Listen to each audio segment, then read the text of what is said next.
Hello everyone, this is Reverend Dr. Roger Paul here with my wife, Reverend Diane Paul. And tonight we're going to continue with paper 77, Midwayers. And tonight we're on section 6 of that paper, on page 862.5. So let's say a little prayer to get started, and we'll try to get through the rest of this paper. Father, thank you for bringing us together tonight that we might study this wonderful revelation. That you open our hearts and our minds tonight, that we might learn something and share it with others. We thank you for this opportunity to serve, and we thank you for the ability to understand these wonderful revelations that we might share. In your name we pray. Amen. Okay. Let's see if we can get this first one. Dear, would you like to start out with that? Okay. 6. The secondary midwayers. While the primary midwayers had a well-nigh superhuman origin, the secondary order are the offspring of the pure Adamic stock, united with a humanized descendant of ancestors common to the parentage of the senior core. Parentage. What did I say? That wasn't the right thing. Common to the parentage of the senior core. Yes. Okay, the secondary midwayers. What they're talking about here on the primary midwayers is they were the result of the mating of the Calligasson 100, or the 100 that came with Calligasson to the planet, right? So the primary midwayers were the result of that, and we studied that already.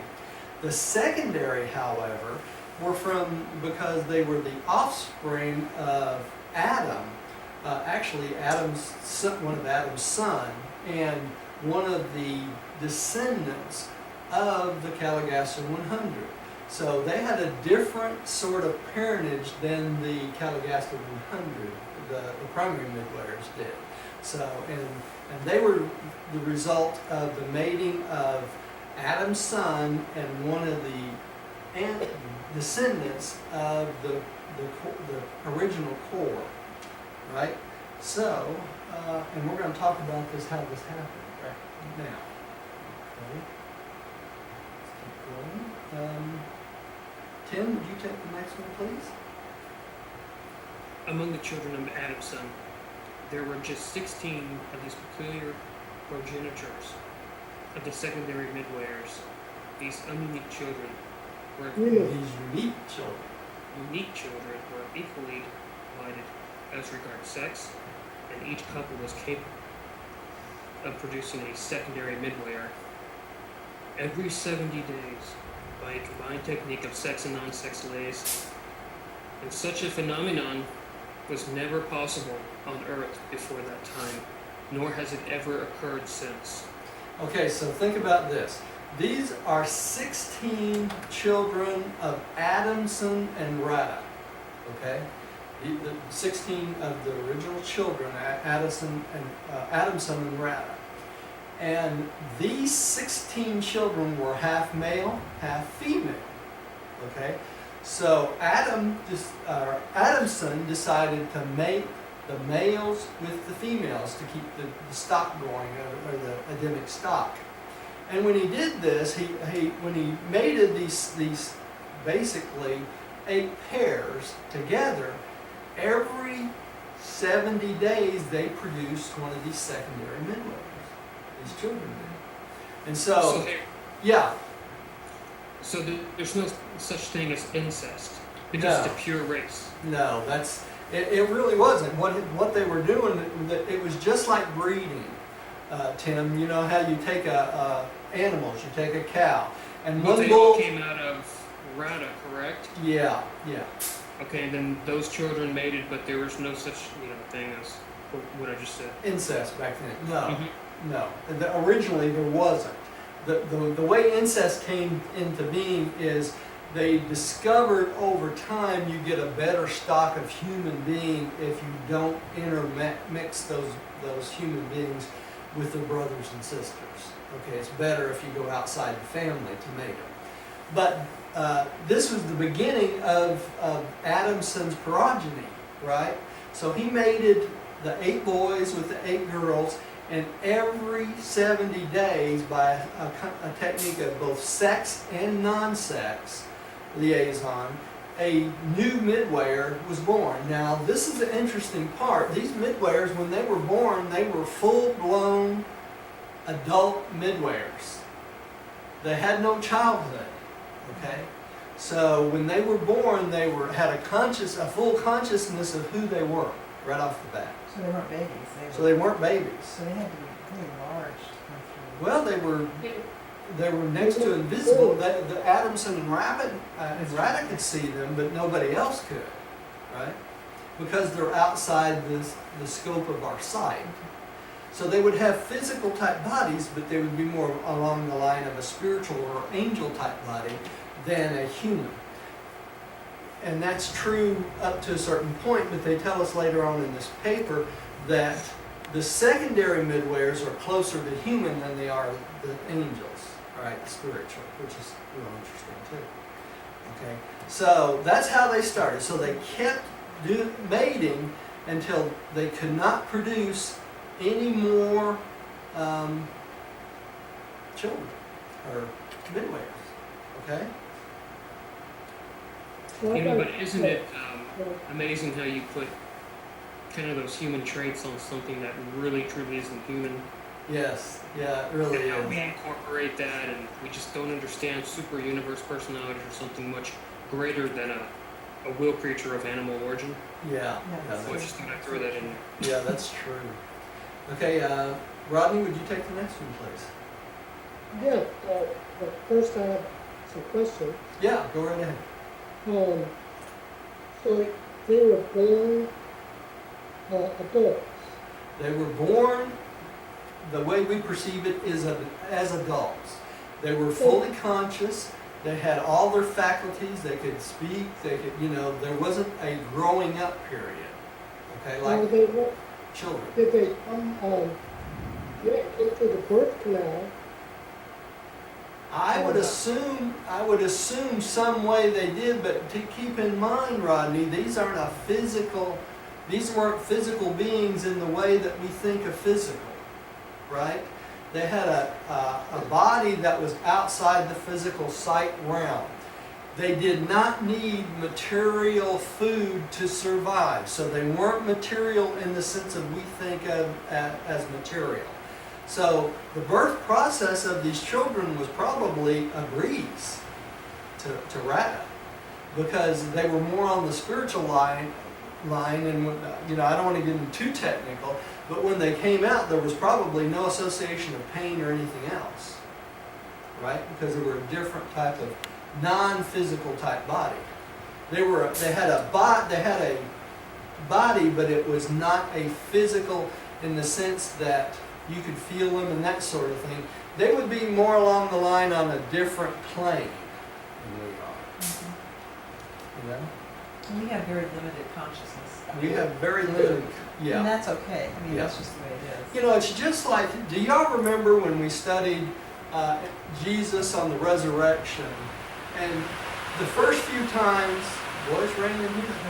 The first few times Jesus appeared to the apostles and to Mary Magdalene and Mary, what was the first thing he said? Don't touch me, because he was not prepared for them to do that, right? And it was probably along the same line for these midwayers. They could not physically touch them in the sense that they would feel something, right? And I wanted to bring that point up. So these are different types of beings. They're on a different plane of being than we are, right? Even though they're close to us. Okay? Yes, I don't understand What do you say? know about sex and non-sex. Now, could you turn around right behind you there? There's a speaker there. Could you turn that up just a little bit?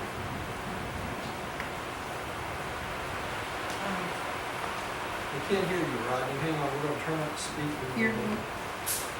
Yeah, that one there. This one, There's a little knob there on it. Just turn it up. a little It's on the knob. front. It's on the very front. Hang on, Rodney. Let me get up. Turn it up. So I don't see a knob, honey. There's a knob on the front of the speaker. Go ahead and sit down. Show me where it is there. Oh, I have it last week. Rodney? Yeah, Good. Yeah, say something else. hello, how Huh? do you, Okay, that's pretty good. Can you shut that door, honey, to keep the sound Yeah. out? Would you please? good We're morning, rain- John Boy.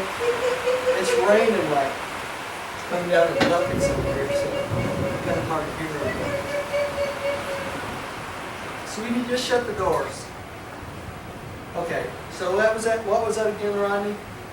Oh, well, it makes a comment where it says a technique of sex and non-sex. Non-sex, yes, so it was a spiritual connection. Nothing. Sorry, Rodney, it is pouring down rain here.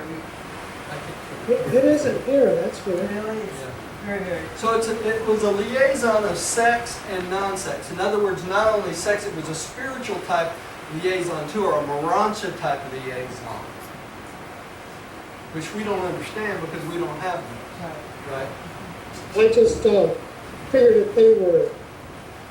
if they were invisible, how sex would even come into play. If they didn't have Well, physical. Well, the children at Adamson and Rada were physical. Those children were as physical as we were.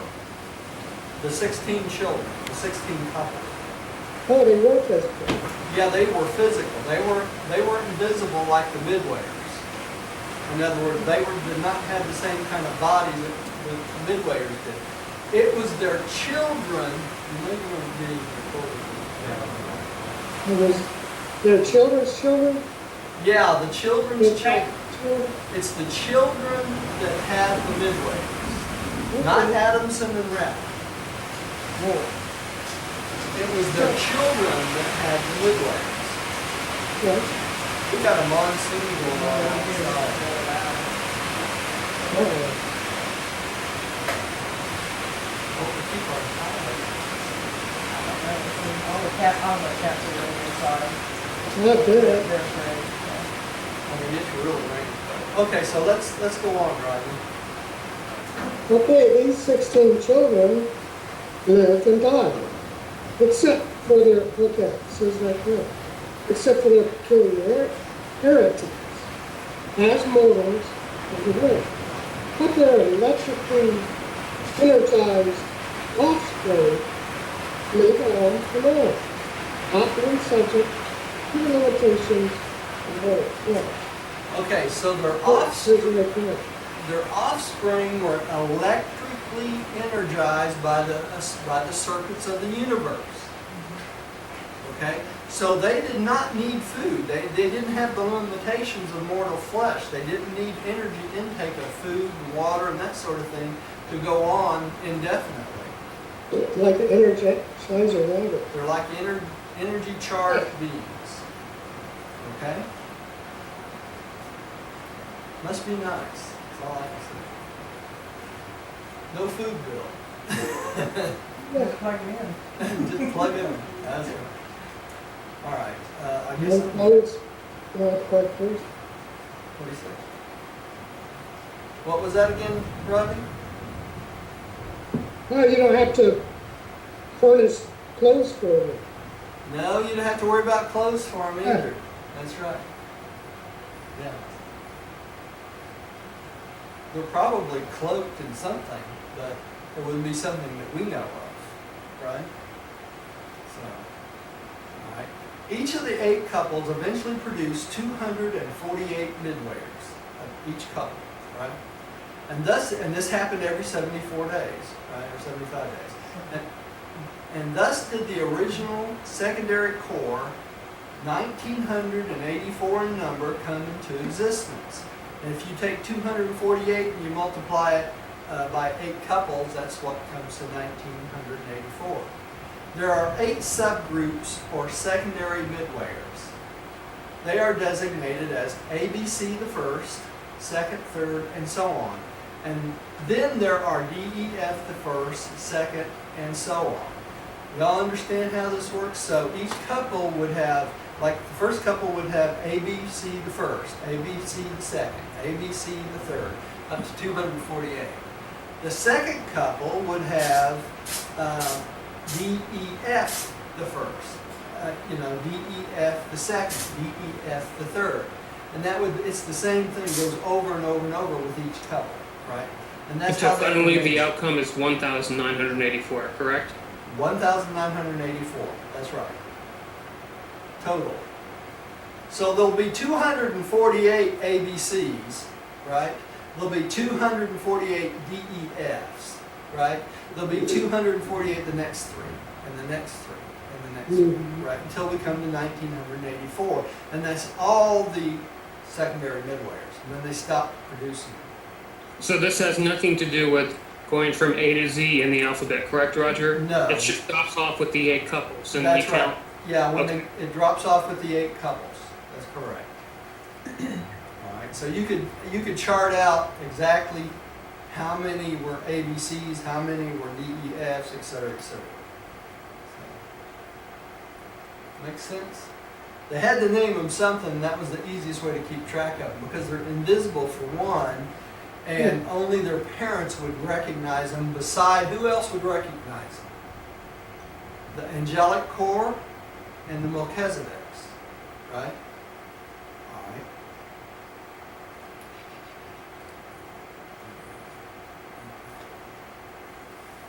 You're up there. After the default of Adam, the primary midwayers returned to the service of the Melchizedek receivers, while the secondary group were attached to the Adamson Center until his death.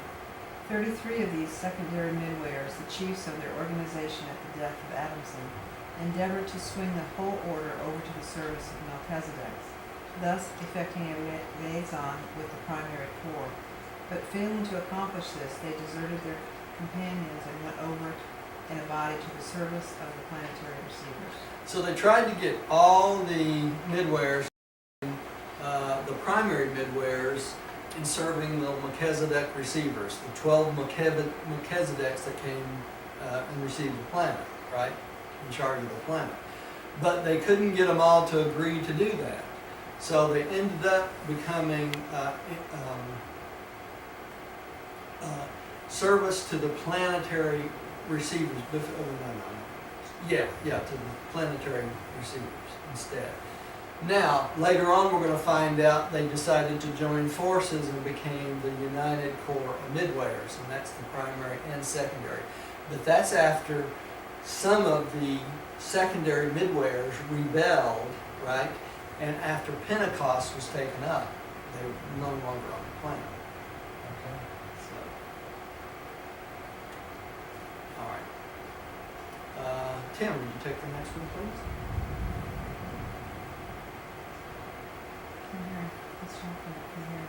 Turn your mic back on, Tim. You're muted. I just converted to Islam. Am I doing this right?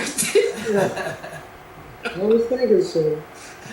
Okay, everybody looks down. Just trying to get everybody up again. Okay, Yeah. Mount Arafat was the sacred mountain of the northern Mesopotamia, and since much of your I tradition. think you're on the wrong I page. think you're on the wrong one. We're on 7766. Oh, you know what happened? No, I I think believe the fan must have blown the page over. Oh, okay. It's after the death. Yes, after the death of Adamson. And that's section what? 6? Yeah, section 6, paragraph 6, page 863. 863.1, first paragraph. Okay. The default note death. That's 7766. Okay, yeah. It says after the death of Adamson, the remainder of the secondary midwayers became a strange, unrecognized, Unorganized. organized, and unattached influence on Urantia. From that time to the days of Macaventa Melchizedek, they led an irregular and unorganized existence. They were partially brought under control by this Melchizedek, but were still productive.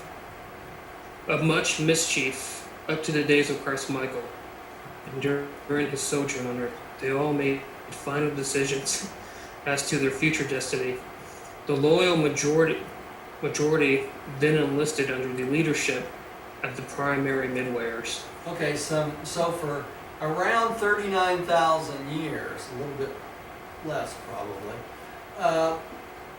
the secondary midwayers were mischievous and unorganized. Okay, they weren't under control of anybody, right? Especially the ones that were rebellious. Okay, so that's where all these stories of devils and demons and that sort of thing, and Beelzebub, who rebelled, the chief of the midwayers, that's where all these strange stories, because they did all sorts of weird things, scaring people, and I'm sure they go up to campfires and make themselves appear, and all sorts of strange things, Don't because scare me. they had 39,000 years of just having a blast, doing whatever the heck they wanted, because they weren't under control of anybody. But when Christ came to the earth at Pentecost, they had to make a decision as to come under control under the head of the planetary forces, which is the Melchizedeks, right? Or be interned in the prisons, the Father's prisons, one of the two. And the ones that would not come under control were taken away and interned on the Father's prison world. Okay? So all the primary and all the secondary midwayers that rebelled were taken off the planet at that time. So there aren't any devils and demons running around on the planet anymore. I don't care what anybody tries to tell you. The stuff we see that's evil on this world today is insanity, mischief of people themselves, their own debased ways, and things like that. Okay? That's where we get this idea that there's still devil possession and that sort of thing. It comes in all forms, right? But there has been no devil or demon possession since the time of Christ. What about evil spirit? Evil spirits are not on this planet any longer, Rodney. A big difference between the midwayers and the rebellious angels too, right? We do know that the rebellious angels were all taken off. The rebellious midwayers were taken off planet on Pentecost. It makes sense that the angel corps that was not in line would have been, the same thing would have happened to them, right? They would have been interred. Now what's going on with them? They're waiting on the prison world for adjudication. They got to be judged, every single one of them. So it's the job of the Ancients of Days to do that judgment, and they take however long they feel is necessary to judge every single being. So this could go on for millions and millions of years. In Islam they have what they call the jinn, which are unseen creatures created by Allah. So just thought I'd throw that in there. Okay. All right. Who's up? Rodney, I believe. Okay, yeah, we're starting to get the rain too. 7, the rebel midwayers. The majority of the primary midwayers went into sin at the time of the Lucifer rebellion, when the devastation of the planetary rebellion was reckoned up. Among other losses, it was discovered that of the original 40,119 had joined the Caligastia succession. Holy cow. So over 80% of the primary midwayers went into rebellion. That's not good, right? So of those 40,119, how many of them were interred on the day of Pentecost? All of them. Yeah, there are no primary midwayers that were rebelled still on the planet. And they were the ones closest to the angelic kingdom. They are the ones that are closest to the angelic order. Yeah. So Roger, that was 40,000 running around doing mischievous stuff. Plus the rebellious those of the secondary also running around doing mischievous stuff. Now, keep in mind though, the primary midwayers were not able to move physical matter as easily as the secondary midwayers. So what was really bad is when the primary teamed up with the secondary and together they went in to try to cause mischief, because the secondary can move matter. The secondary can move, chairs or tables or fly things across the room or whatever they want to do, right? Mhm. So that's where all these stories about demon and devil possessions and things like that came from. Also, rebel spirits, that's where it came from. Also, we have the angels, the rebellious angels that were on the planet, and those angels can physically move matter, right? Normally, to be able to do that, they have to have a mechanical physical controller involved to make that happen. But there were mechanical physical controllers built too. So, Roger, at the time of the rebellion, you had the primary and the secondary that could collaborate with one another, correct? That's correct. And then you had the physical controllers. And you had the cherubim and seraphim, the seraphim, the cherubim, anabim, or cenobim, all the angel orders. There were some from each one that rebelled, with the exception of the archangels. Right? The archangels all stayed loyal. Smarter angels. Depends on your origins, I guess. Archangels are not as high up as you can get. Okay. Who's that? Diane just read. Oh, did No, she? I just read. No, Rodney just. Oh, I'm sorry. Okay. The original number of the secondary midwayers was 1,984. And of these, 873 failed to align themselves with the rule of Michael. And they were duly interned in connection with the planetary adjudication of Urantia on the day of Pentecost. So the whole planet was adjudicated. No one can forecast the future of these fallen creatures. So on Pentecost, a judgment was made. That's what the adjudication is, right? And on that adjudication, they judged all the primary and all the secondary midwayers, and probably some of the angelic course too. When they were adjudicated as in rebellion, they were removed from the planet and put in the Father's prison worlds. Okay? And that's where they wait for judgment from the Ancients of Days. They're adjudicated here, they're put in the prison worlds, they wait for judgment from the Ancients of Days. Why the Ancients of Days? Because only the Ancients of Days can pass down a sentence of what? Annihilation. Execution, yes. Execution, that's right. And there's 3 to each super universe. That's right. Now, what's the wages of sin? Notice in the beginning of this it said they fell into sin. Did you see that? What's the wages of sin? Death. Death. So that's what awaits them unless they repent while they're on the prison wall. And that repentance is really up to the Ancients of Days. But it really should say, too, the wages of disloyalty is death. That's right. That's true also. Yeah. Any way you look at it. That's why in the Bible it says in several places the wages of sin is death. And that comes right out of the teachings of the Melchizedek and Adam. Okay? It's not a pretty statement, but that's how the universe has to be run. Right? So that's where they are. Any questions about that? Well, when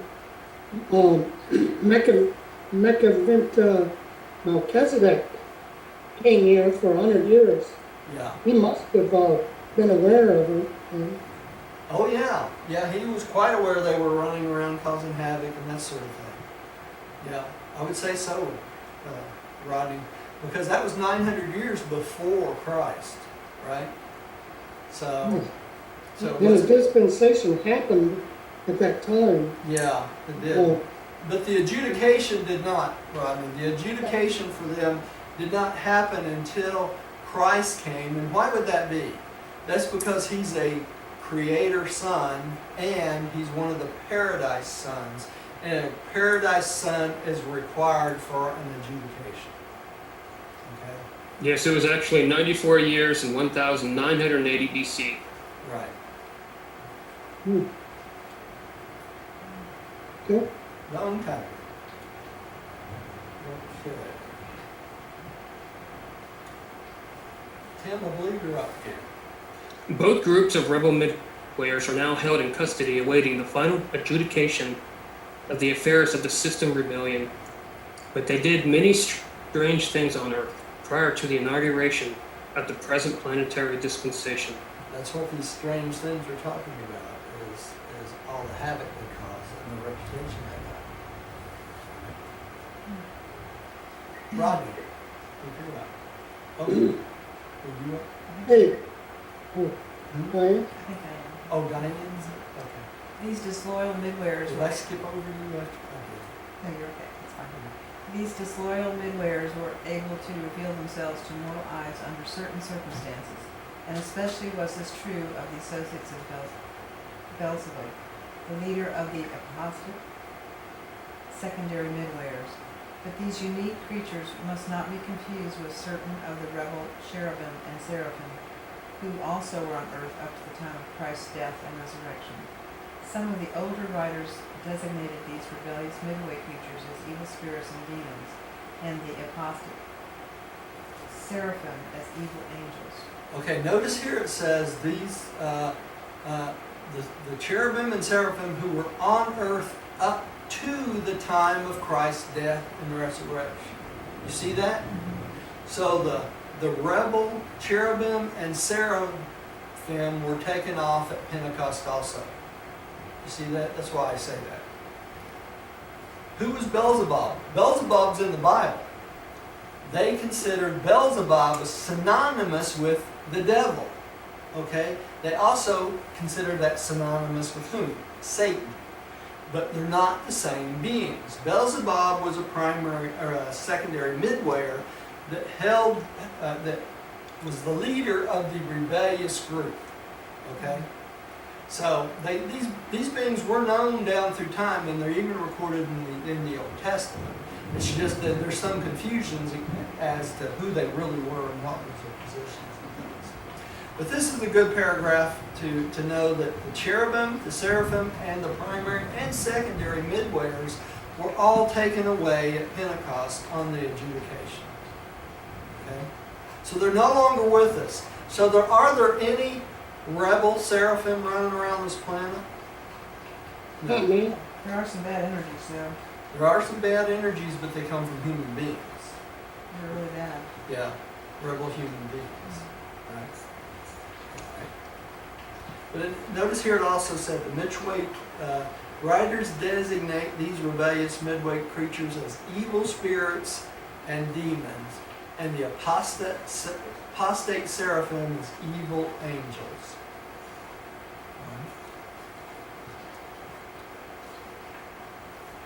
Okay. Who's up now? I think Rodney is. On no world can evil spirits possess any mortal mind subsequent to the life of the paradise bestowed Son. But before the days of Christ Michael on earth, before the universal coming of the thought adjusters and the pouring out of the Master's Spirit upon all flesh, these rebel midwayers were actually able to influence the minds of certain inferior mortals and somewhat to control their actions. This was accomplished in much the same way as the low midway creatures function when they serve as efficient contact guardians of the human minds of the Urantia Reserve Corps of Destiny at those times when the adjuster is, in effect, detached from the personality during a season of contact with superhuman intelligences. I've got a question mark here. Go right ahead, Rodney. There's a lot in this paragraph. No, I mean, you go right ahead. Okay, it says, notice, no evil spirit can possess any mortal mind subsequent or after the life of a paradise bestowal sign. So, in other words, because the pouring out of the Spirit of truth on all flesh, devil possession or spirit possession is impossible. You can look at it as the Son's Spirit is the shield of all human personalities against any devil possession, spirit possession, or anything molesting the human mind. Okay? That's on all planets. Okay? But before the days of Christ, and before the thought adjusters were universally given out to everyone at about age 5, before then, that was possible that the Midwayers could influence some of the inferior minds. Okay? And that's the records we have of the devil possessions during the life of Christ. Okay? And they could control their actions somewhat. Okay? Hey, Another Roger, thing in I have a this question. Another thing in this paragraph is it mentions when an adjuster is detached from its human personality, contact can be made through spirit personalities if that person allows it to happen. And that is how these revelations came into existence. Gives an explanation of how this revelation was given to us right in this paragraph. Okay, go ahead, Tim. What was the question? It says, I just had a question. It says, before the universal coming of the thought adjusters, are they talking about before children of age 5 or before? I mean, I thought primitive man No. already had an adjuster. No, that's not true. Primitive man before the pouring out of the Spirit of truth, Tim, all the way back 500,000 years, the thought adjuster would not come unless the human subject had a spiritual question or a need for spiritual guidance. And there were plenty of humans that lived on this planet their whole lives that never had a spiritual thought in their life. So it's kind of like saying, after the death of Joshua ben Joseph, people began to get adjusters, but before then, Yes. nobody really had thought adjusters? No, there's many, many people that had thought adjusters, thousands and millions. But it was only those who sought after spiritual concepts and God the Father, basically. Okay? So if you had any religious inkling whatsoever, even one question or one thing that made you yearn for the fatherhood of man, then you would receive a thought adjuster. Just like Cain. Cain did not get his thought adjuster until when? Until he went to his mother seeking advice on spiritual values. And at that point he got a thought adjuster. And he was a grown man. He was 18, 19 years old. Hey, So, they didn't just give out thought adjusters to just anybody. You had to have a spiritual concept, you had to have a spiritual yearning, or something that made you want to come in contact with your Maker. Okay? Okay, thank you, Roger. And that's when the thought adjusters become pre the Son, pre-Jesus. Okay? After Jesus, he poured out the Spirit of flesh, and after Jesus, every human being at about age 5.5, when they make their first moral decision, they receive a thought adjuster.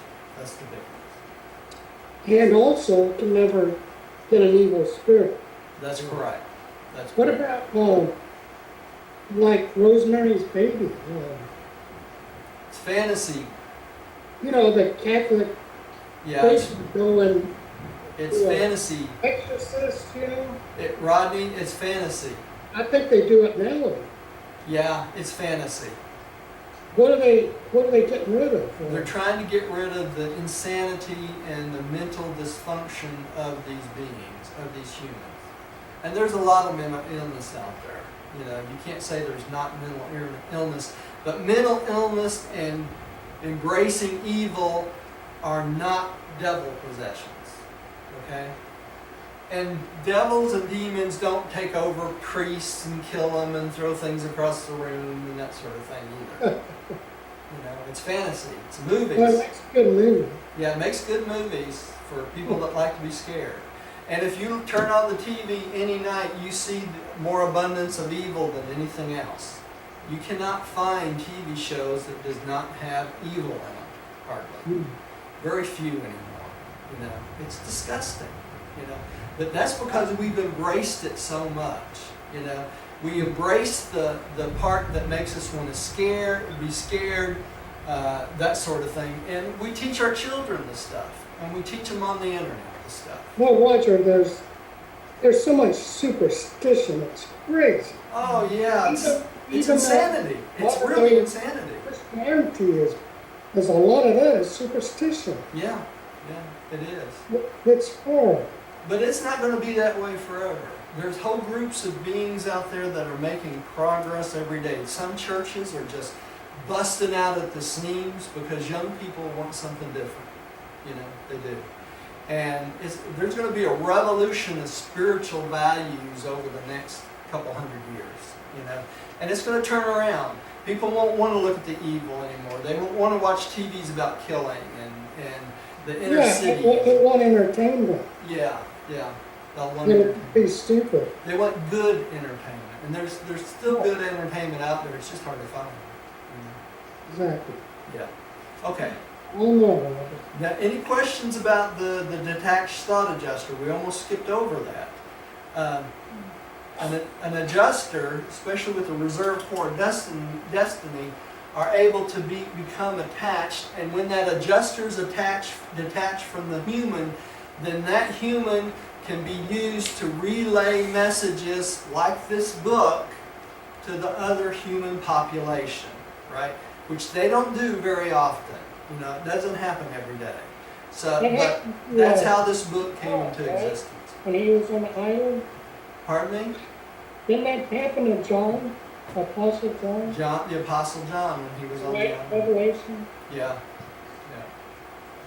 And look how messed up that revelation got.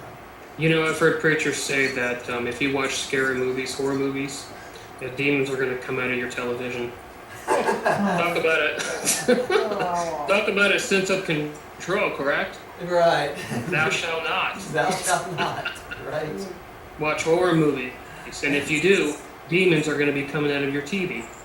There is nothing in the universe equivalent to the shield of Christ, which is the Spirit of truth. Right? There is nothing. That's why Christ said, when he was on this planet, he says, I am of the opinion there is nothing in this universe that can harm me. Nothing. And that's how we should look at life. I'm sorry, what? There is nothing in this universe can bring me of harm, I think the way he put it. Oh, Because of him, he protects us from all things that permanently damage us. You can have some other being come along and kill your body and all that stuff. It doesn't matter because you're going to go straight to the mansion world anyway. This body is of no consequence. It's a good vessel to use while we're here, and it's a good idea to take care of it while we're here, but it's of no consequence. It really isn't, because it's only our spirit that we should be concerned about. And that's what the Spirit of truth protects, is the spirit, not the body. Right? You want to teach next? Okay. Let's keep going. Who's up? I've lost all the concept. I think you're up here. And then Tim. We won't skip over you this time. It is no mere figure of speech when the record states, and they brought to him all sorts of sick peoples, those who were possessed by devils and those who were lunatics. Jesus knew and recognized the difference between insanity and demoniacal possession, although these states were greatly confused in the minds of those who lived in his day and generation. Okay, so he recognized immediately whether someone was really possessed by a devil or demon or just nuts, right? Crazy, lunatics. And Right, that's because he had one incident in the Urantia papers, just one, Of what? where a man was actually possessed by a Midwayer. Yeah, That's how I refer to him, not a demon, but a Midwayer. Midway. And he Right. pretty much cast it out. That's right. But just the word itself, demonical possessions, he knew the difference between insanity and demonical, Possession. That's right. just makes me think of, was there more demonical, possessions going on at that time, or just one man? I'm sure there were, Tim, but they just did not give us a record of it because they did not feel it was important. That's Right. correct. That's the thing. They didn't want to give too much emphasis on something that would stop when the master left, right? So, but I think they actually gave us that information to show us the power Jesus had over all beings, including those that rebelled against him, right? Because they were afraid of him. He was the creator of our local universe. They had reason to be afraid of him. Yeah, he created them as well. Yeah. And when you mention the Spirit of Truth, that's Michael's presence, and along with the Holy Spirit, correct? That's correct. It's the Spirit of the Son. It's not only the presence of Michael, it's the spirits of the original Son of God, right? Second person of deity, The Eternal Son. the eternal Son. That's correct. So it's the presence of the eternal Son and the physical presence of Michael on every created being. Okay? So, okay. Tim, I think you're up again. Even prior to Pentecost, no rebel spirit could dominate a normal human mind, and since that day, even the weak minds of inferior mortals are free from such possibilities. The supposed casting out of devils since the arrival of the Spirit of Truth has been a matter of confounding a belief in demonical possessions with hysteria, insanity, and feeble-mindedness.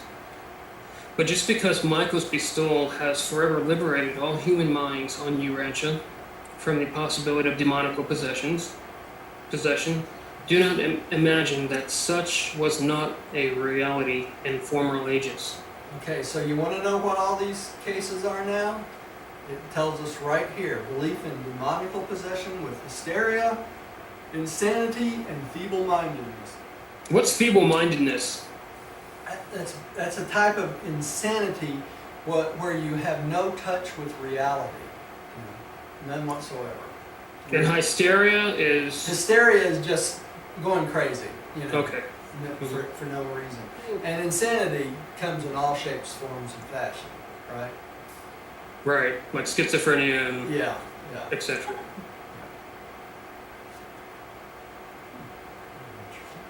Okay. But it does state that don't imagine that these things did not really happen in the past, right? Because they did. All right. Rodney, I think you're up again. Okay, I thought it was done. Now, the entire group of rebel Midwayers is at present held prisoner by order of the Most High's of the country. No more do they roam this world on mischief bent. Regardless of the presence of the thought the justers, but pouring out the Spirit of truth upon all flesh, however, made it impossible for disloyal spirits of any sort or description ever again to invade even the most feeble of human minds. And since the day of Pentecost, there never again will be such a thing as demonical possession. Okay. So it's not only the Spirit of truth that protects us. What's the other thing that protects us? The Holy Spirit. The Holy Spirit, which is the presence of two beings, right? The third person of deity, the infinite Spirit, and the local universe Mother Spirit. That's where the Holy Spirit comes from, right? But there's another. How about the thought adjuster? How can a being be demonically possessed if there's a fragment of the universal Father within the mind of all beings. They can't do it. You can't have God the Father and a demon possess the same physical body. It's impossible. So, back then when a human being did become possessed, they obviously didn't have a thought adjuster. That's correct, Rodney. They obviously did not have a thought adjuster, because if they had a thought adjuster, would they have been able to be possessed? No. And this was pre-Spirit of Truth. Yeah, Right. the Father and second evil can't live in the same place. That's right. The Father and evil cannot live in the same vessel. Right? Why do you think Jesus always said, "Your will be done"? Because he was speaking to the will of the Father within him, always. Right? Not his will, but your will. The Father's will. Okay? Reason for everything. You read through this book and you realize, all these things from the New Testament that we read growing up that we didn't understand. Everybody said, "You need to read the Bible. You need to read the Bible. You need to read the Bible." We couldn't understand it because we didn't have all the information. But now that we have the Urantia book, we have the information, and you go back and read the Bible, you understand it. You know where it's coming from. It opens the concept of even the New and Old Testament, and gives it fresh, gives it a whole new meaning. Okay, I'm up next. The United Midwayers.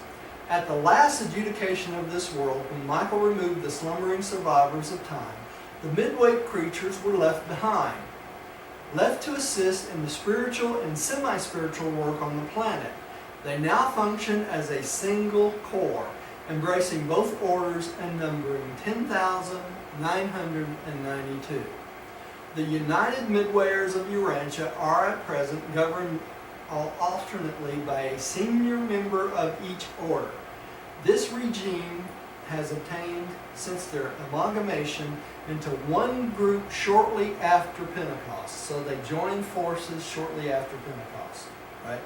The primary and the secondary. So right now we have 10,992 midwayers in this corps that help us on this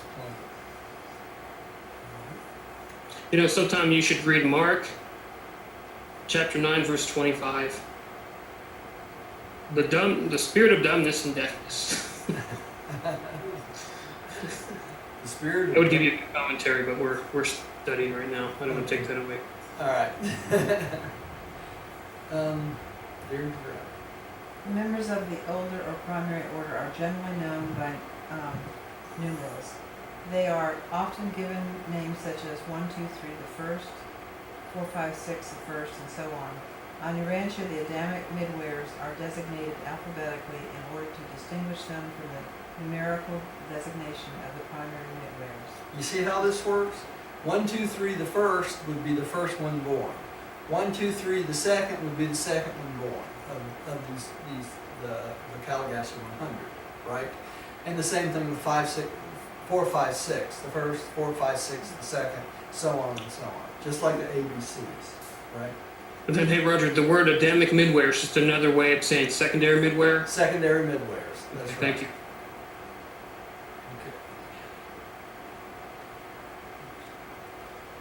Okay. Tim, would you take the next one, please? Both orders are non-material beings as regards nutrition and energy intake, but they partake of many human traits and are able to enjoy and follow your humor as well as your worship. When attached to mortals, they enter into the spirit of human work, rest and play.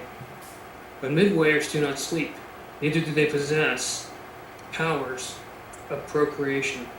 In a certain sense, the secondary group are differentiated along the lines of maleness and femaleness, often being spoken of as he or she. They often work together in such pairs. So even the midwayers have a orientation about to maleness or femaleness. So there's male and female, correct? Right, right. But they're not sexual beings. They don't procreate. They don't recreate them. In other words, they don't mate and that sort of thing to have offspring. Okay, but they do have a lot of our human traits. They can follow our humor and our worship, and they can be attached to specific mortals. If you have a specific job on this planet that is considered important for the wellness of the planet, they may attach a midwayer to you to help you along. Okay, make sure that you stay on the right track, that sort of thing. And there's a whole group of beings that they do this with, and these are the emergency corps, right? Human beings, even though they don't know that they are. All right. Rodney, you're next. Yeah, it just makes you wonder, let's see them if they would be very small or what. I don't know, Rodney. They could be big or little or in between. You know, they could be 7 feet tall. Who knows? You know. I mean, They have really big feet. Yeah. ears, instead of, Yeah, it could look like the Greys. Who knows? You know, who knows what they look like? So. All right. they're just round. And then I was gonna ask, where's Millie? We couldn't hear you. Where's Millie? Millie had computer problems at the beginning. She was trying to get it straightened out so she could join us a little later, but apparently she couldn't keep a connection. So Right. she said she's going to try to call AT&T because she has AT&T. Okay. Midwayers are not men, neither are they angels. But secondary midwayers are, in nature, mere men and angels. They are unaware of your races and are, therefore, very understanding and sympathetic in their contact with humans beings. They are invaluable to the seraphim in their work for and with the various races of mankind. And both orders are indispensable to the seraphim who serve as personal guardians of the mortal. There we go. Oh, hey, Roger. Yeah. I had such the perfect commentary on demons and evil spirits. It's just amazing. It's Matthew 14, Uh-huh. chapter 14, 26. Would you like me to read just a little bit? It's really good. Yeah, go right ahead. It's false vision. Matthew chapter 14, verse 26. Demons and evil spirits play an important part in the life of Oriental people. Belief in unseen spirits is so ingrained that specific religious laws are enacted in their behalf. In some Mohammedan countries, even today, a woman's marriage to a spirit, jinn, is recognized. Men and women hold communion with spirits. Some declare these spirits were seen by them. Fear of spirits is so strong and innocent, man walking at dark by the seashore or near a cemetery may be mistaken for a spirit.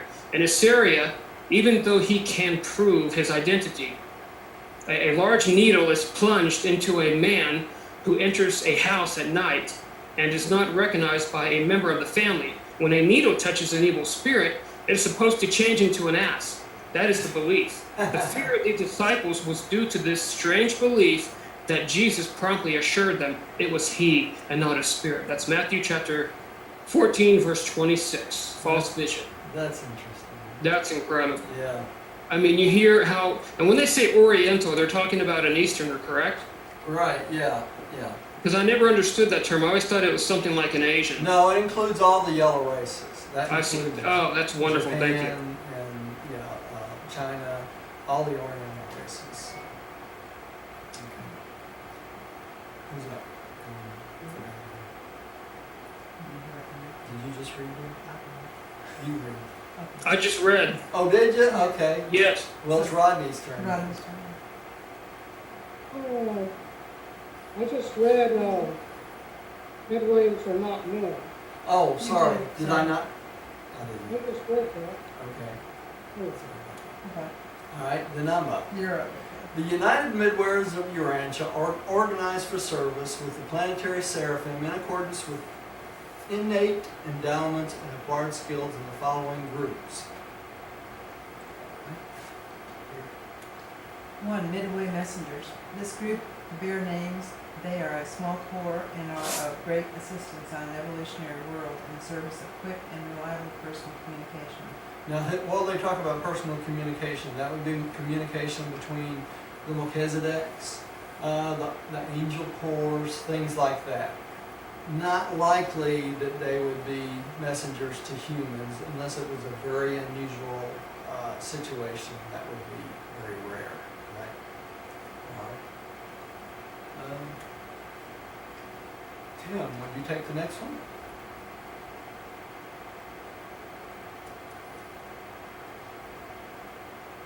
Tim? Turn your mic on. Oh, I'm here, Roger. Yeah, I had a question. When they say midway messengers, they're talking about secondary midwayers? Secondary midwayers normally. Messengers are usually secondary midwayers because they can, number one, make themselves visible to humans if they need be. And also, they're easier to recognize for all sorts of celestial beings, from the highest angels down through the Melchizedek to the cherubim and seraphim, that sort of thing. Okay. 2. Planetary sentinels. Midwayers are the guardians, the sentinels of the worlds of space. They perform the important duties of observers for all the numerous phenomenon and types of communication which are of import to the supernatural beings of the realm. They patrol the invisible spirit realm of the planet. Okay, so it's the midwayers that are the sentinels of the planet. So do you think anybody comes on this planet that's unaware by the celestial authorities that control this planet, like the Melchizedeks? No. That's what that's what the secondary midwayers and the primary midwayers do. They're sentinels all the way around the planet, so if any being comes in or any being leaves, they know about it. Okay? That's what a sentinel does. Even a UFO. Even the UFOs. Yeah. All right. So, Roger, obviously, I would assume most evolutionary planets have midway creatures. Yes, they do. Some sort of midway creatures. Yeah. It's very common. The other thing is when you said UFOs too, Rodney, many things that we consider UFOs may not be UFOs at all. They may be known to the planetary hierarchy as visiting beings from other planets and things like that, but we just don't know what they are. They're UFOs to us, right? So, Rodney, would you take the next one, please? Yeah, you said me, right? Yeah. Number 3, contact personality. In the contacts made with the little beings in the material world, such as with the subjects through whom these communications were transmitted, the midway creatures are always employed. They are an essential factor in such liaisons of the spiritual and the material level. What are they talking about here? We're talking about the revelation of this work, right? It was the midwayers that were involved in transmitting this information to us. That's why on the beginning of these papers it's brought to us by whom? The United Midway Commission. And what's the United Midway Commission? Primary and secondary midwayers, right? And it's the midwayers that are used in the communication of the people that were involved with bringing this revelation into being. Yeah, I was just going to ask you, Roger, is that primary and secondary together, working together? Primary and secondary, yeah, working together. Thank you. Yeah. Okay. So there's another place where they talk about bringing this revelation into being and where it came from. You know, the first question everybody asks you if you start talking about the book, where did this come from? Yeah. You know, and that's exactly where, the primary and secondary midwayers, right? So, anyway. Of course, if you tell them that, they'll have no idea what you're talking about, right? Well, I also like to tell them the authors. Yeah. You don't have to name us, just a Yeah. divine counselor Yeah, perfecter wisdom, etc. yeah. Table of contents. And another interesting thing, since we're wrapping this up a little bit tonight, is it's always interesting to me the names of the beings that do this are they use names that are much the description of what they do. You know, like a divine counselor. What does he do? He counsels on divine matters, right? What's a midwayer? He lives midway between the spiritual and the physical, right? Et cetera, et cetera, et cetera. There's just a lot of names like that are really descriptions of what they did, right? Okay, let's keep going. Oh, I'm up. Progress helpers. These are the more spiritual of the midway creatures, and they are distributed as assistants to the various orders of seraphim who function in special groups on the planet. So they help the seraphim. Now, what are they talking about? Are these midwayers? It says here that Yeah. these are the more spiritual of midway They're creatures. talking about the primary midwayers, the more spiritual of That's the... correct. Yeah, Yeah. yeah. I'm still, yeah. It's We good? All right, yeah. all right. Go ahead. Midwayers vary greatly in their abilities to make contact with the seraphim above and with the human cousins below. It is exceedingly difficult, for instance, for the primary midwayers to make direct contact with material agencies. They are considerably nearer the angelic type of being and are therefore usually assigned to working with and ministering to the spiritual forces resident on the planet. They act as companions and guides for celestial visitors and student sojourners, whereas the secondary creatures are almost exclusively attached to the ministry of the material beings of the realm. So the secondary, being closer to the physical type of being, work closer to humans, right? And the primary being more closely to the angelic type, work with more along with the angels and student visitors and things like that. So depends on what they need for and what they do. The 100, I'm skipping here. It's Tim, right? Tim, you're next. The 100. 1,100. I messed up. But you see what you do. Hey, you're leading me, Roger. I know. My fault. My bad, as they say. Well done. Okay, the 1,111 loyal secondary midwayers, boy, what a mouthful, are engaged in the important missions on Earth, as compared with the primary associates. They are decidedly material. They exist just outside the range of mortal vision and possess sufficient latitude of adaptation to make at will physical contact with the with what humans call material things. These ununique creatures have certain definite powers over the things of time and space, not accepting the best beast of Beast the realm. of the realm. Why did they throw beast in there? Because they're talking about making a pig run off a mountain or that sort of thing, you know? Remember the story in the life of Christ where the pigs ran off the mountain, or the sheep ran off, I don't remember what. Swine ran off the mountain. It was a pig, yeah. The swine ran off the mountain. That's what they're talking about. So.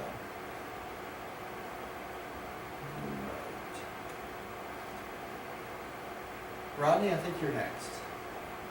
Yeah, it's just interesting that they exist just right outside the range of moon. Yeah, yeah. Their frequency is a little higher Yeah, just outside ours. than physical contact with what humans call material things. Yeah, to them, the material things aren't so material, you know? It's kind of funny because they talk about this in the Urantia book at one point where when we get to the Morantia worlds, the Morantia type of material and things will seem real to us. Where when we get to the Mansion worlds, the physical things that we experienced in this world will seem less real to us because it won't be in our frequency anymore. Yeah, they're more of a shadow, Right. which is interesting. So, yeah. It's like you were saying earlier, Roger, you know, when referring to secondary midwayers, you said spirit, material, Uh-huh. which Morancha would be, um, yeah, spiritual and material, correct? That'd be a spiritual type material, Mhm. that's right. It's a step up from human, right? It's the next level. And then as you become more spiritual, you become less visible to the physical world. So an example of that is if we had a finaliter, which we did have a finaliter involved in bringing this papers to us. When the finaliter was in the building, he could not recognize the building because it was so far out his realm, and the other beings there could not recognize the finaliter because he was so much higher than they. So the midwayers that were helping bring this about probably could not see the finaliters, right? Because there's so much higher physical realm than that. So it's kind of interesting, different levels. Okay, Rodney, I think you're up. Okay, many of the more literal phenomena ascribed to angels have been performed by the Secretary Midway teachers. All the early teachers of the gospel of Jesus were thrown into prison by the ignorant religious leaders of that day. An actual angel of the Lord by night opened the prison doors and brought them forth. But in the case of Peter's deliverance, after the killing of James by Herod's order, it was a secondary midwayer who performed the work ascribed to an angel. Okay, and that's a picture of what this is. That's our cover for this week. And this is when the angel of the Lord actually opened the prison gate. This was done by a seraphim. All right, so he did physical, material things. But when Peter was delivered, it was actually a secondary midwayer that did this. Okay, so it depends on who's there at the time and who's needed to do certain things. But this is a secondary midwayer that performed this work. Okay, and it shows as an angel. You see that in the middle? When actually it was a secondary midwayer, and the secondary midwayer wouldn't have wings, would he? He would probably look more like a human. Now let's go back for a second. This is more like what a secondary midwayer would look like. Okay? Escorting him out. Not that there. Alright? That was a good picture for that. Okay.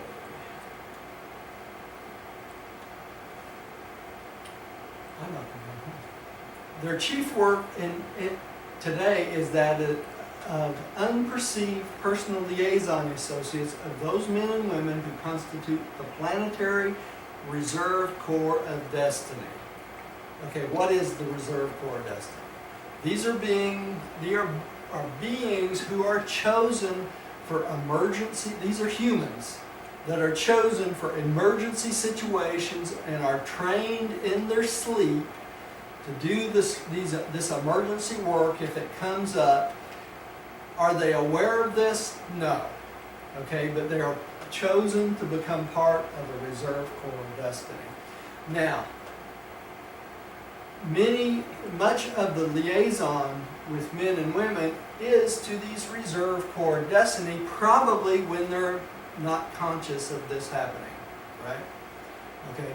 It was this work of the secondary group, ably seconded by certain of the primary corps, that brought about the coordination of personalities and circumstances on Urantia, which finally induced the planetary celestial supervisors to initiate those petitions that resulted in the granting of the mandates making possible the series of revelations of which this presentation is a part.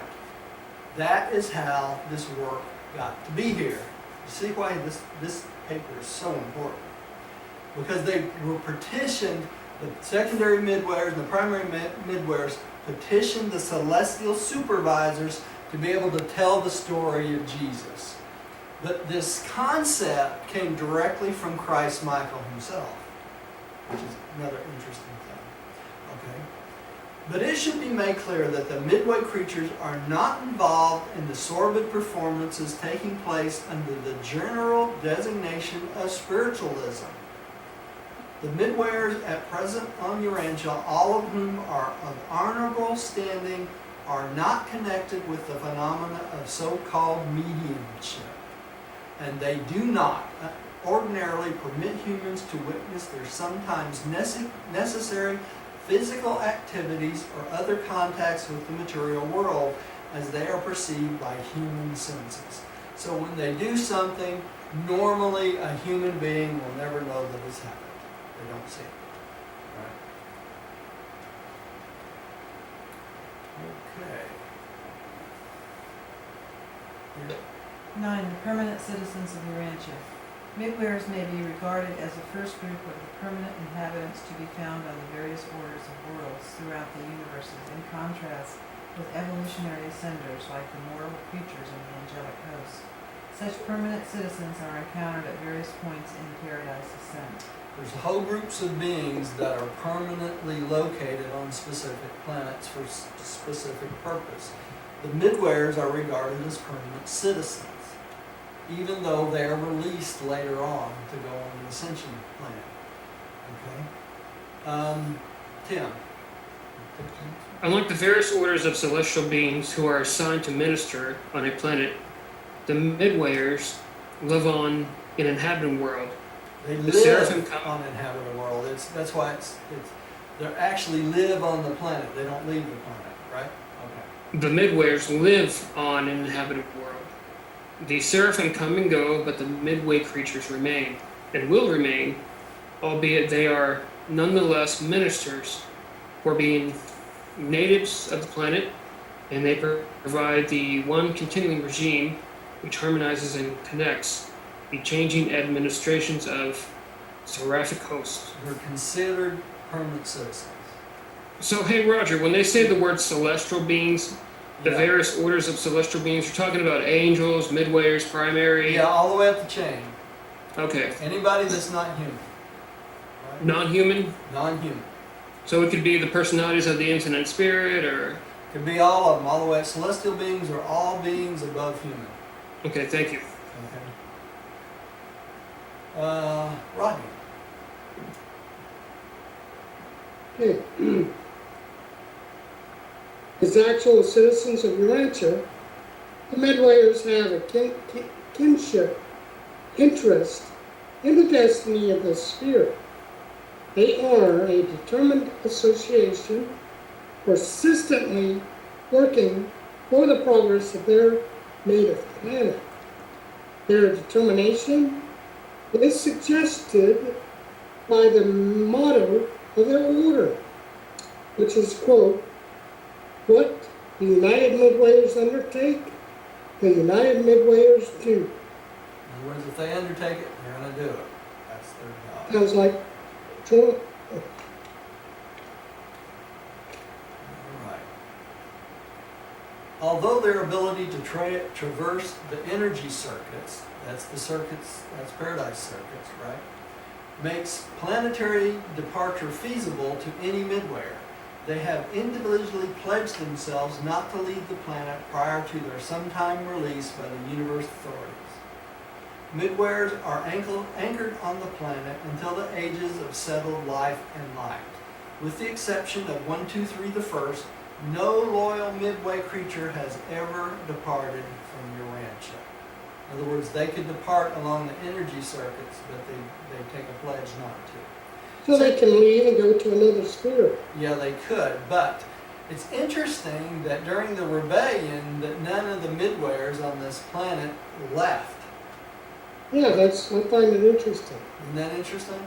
And it makes you wonder if the reason they did not leave is because they were blocked by the Archangel Corps that was on this planet. Did not allow them to leave. I thought it was kind of interesting. That was interesting. All right. Let's see.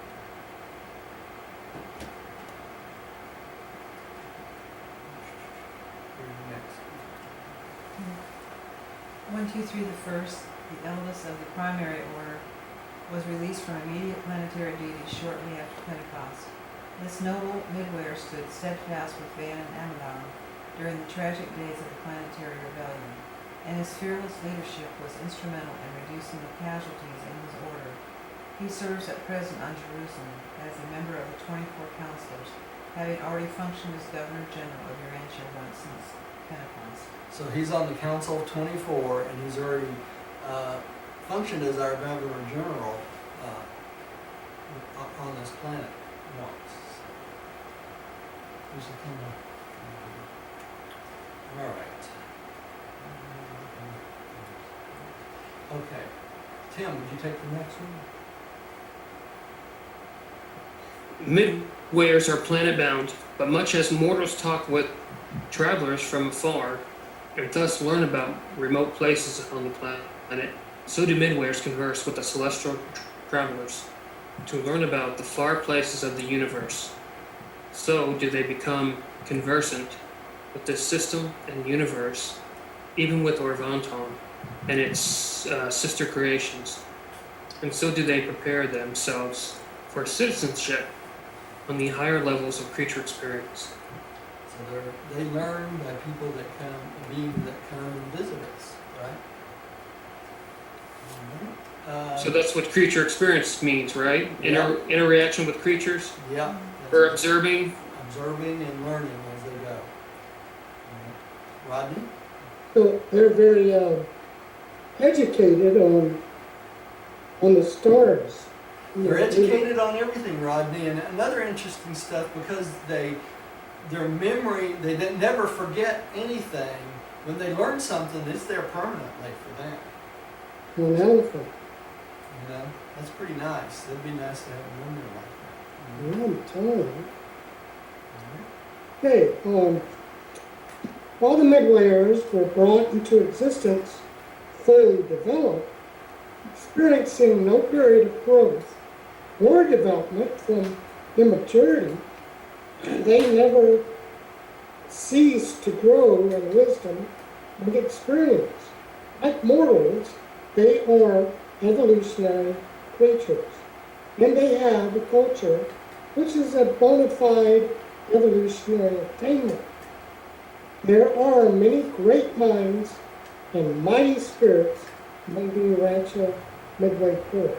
Okay, so this is the paragraph that tells us when they were born, they don't experience growth. They're born fully developed. They have no period of immaturity. Right? So they have all their faculties when they're born. That's, well, you know, although they're born that way, they don't have any, it's not, it wouldn't be like an insect. They wouldn't be experienced. They wouldn't be They experienced. would have no memories. They would have no memories, but they would have certain innate abilities which would allow them to progress very quickly because they're not immature. In other words, and they don't forget anything. I thought for a while, what just happened? Who am I? Yeah, but they develop so quickly. In other words, they learn so quickly, Rodney, because they have no memory loss. So when they learn something or hear something, it's once and they got it. You know, so they would progress very quickly. You know, it'd be like having a baby learn how to talk with every word that you said. He remembered every single thing you told him. Roger, will we be like that when we get up to the mansion worlds? Yeah, in essence. Because when we first awaken, we will have no memory of anything. And then it will all start coming back. Our first memories will be waking up and recognizing our family and friends. Because there's a broadcast goes out, lets them know when you're coming so they can be there to greet you. So as you reintroduce yourself to beings that you knew, the memories of them come back. Okay? But when you're first born, you're almost like an empty shell. But when we wake up on the 7 racial wings, the first people we're gonna see are celestial beings, an archangel, a life carrier, and what else? And archangel, a life carrier, and A seraphic guardian. seraphic guardian, right? Okay. Yeah. And then they're gonna probably inform us. It's supposed to be like you were saying, one of the most memorable experiences. Which I Yeah, can't. because it's like it's not only a new birth, but it's a rebirth. You know, you think about it, because you're going from one existence to a new one, and with every moment that you're awake during that new period of time, you're constantly remembering your previous life, because it's coming Right. back Then you're up, to you know? consult the records and find out, Yeah. okay, which person's passed, which Yeah. one hasn't, and then go meet them. Meet and Right. greet. Meet and greet, that's it. You know? I can't wait.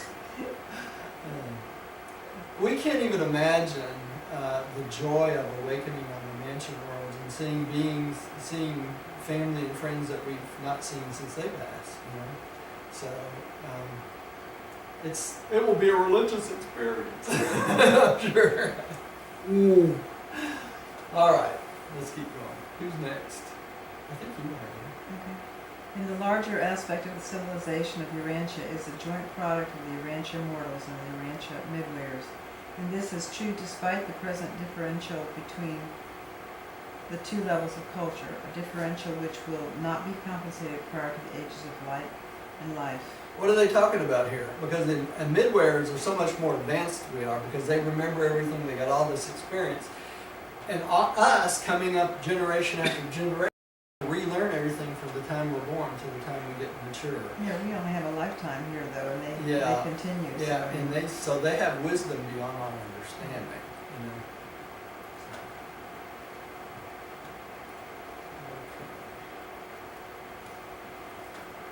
Kind of makes you feel a little bit inadequate, doesn't it? Tim, would you take the next one? The Midway culture being the product of an immortal planetary citizenry Citizens, yeah. is relatively immune to those temporal vicissitudes which beset human civilization. Generations of men forget the core of Midwayers remembers, and that memory is the treasure house of the tradition of your inhabited world. Thus does the culture of a planet remain ever present on that planet and in proper circumstances. Such treasures memories of past events are made available, even as the story of the life and teachings of Jesus has been given by the midwayers of Urantia to their cousins in the flesh. So they were around during Jesus' time. They saw and heard everything, so they related it to us. You know, that's part of the wisdom I'm talking about. We weren't there, but they were, and they remember every word that was said when it was said, right? Well, it's recorded. Yeah, it's recorded. Rodney, would you? Actually, by the watch care of Andrew, Yeah, that was the secondary midwayer, but correct? that's only part of it, guys. This is a group effort of all the midwayers and the angels, right? Yeah, because of the recorders. Yeah, are- celestial recorders. Right, That's right. celestial recorders. That's right. Well, when you say angels, you're talking about seraphim, omniphim. Well, and the celestial recorders themselves. It is an order in itself. It's an order in itself. Right, that right. record everything that's said and done, and so Isn't they that fantastic?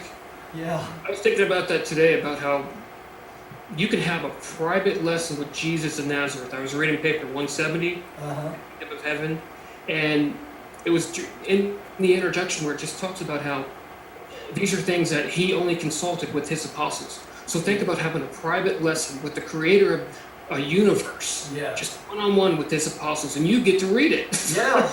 Ain't that fantastic? I mean, it's so amazing. It's such a privilege, Tim. Exactly. Yeah, it's beyond comprehension how important this work is. It really is, and it amazes me every time I read it that I'm privileged enough to be able to read it. I mean, if you could just have a private lesson with a universe father, people would kill for that. Yeah. And yet they don't take it serious. I mean, it is what it claims to be, a genuine revelation. Yeah. All right, I think, is it Rodney's up again? Rodney, I think you're up again. Okay. Midwayers are the skillful ministers who compensate that gap between the material and spiritual affairs of Urantia, which appeared upon the death of Adam and Eve. They are likewise your elder brethren, comrades and the long struggle to attain a settled status of light and life on the rancho. The United Midwayers are a rebellion-tasted corps, and they will faithfully enact their part in planetary evolution until this world attains the goal of ages. Until that distant day when in fact peace does reign on earth, and in truth is there good will in the hearts of men. So it will happen, sooner or later. We have midwayers dedicated to making sure that it happens. Okay. Because of the valuable work performed by these midwayers, we have concluded that they are a truly essential part of the spirit economy of the realms.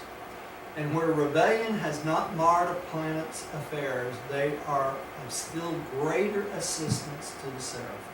So on planets where there was no rebellion, the midwayers basically assist the seraphim even more because they're free to do so.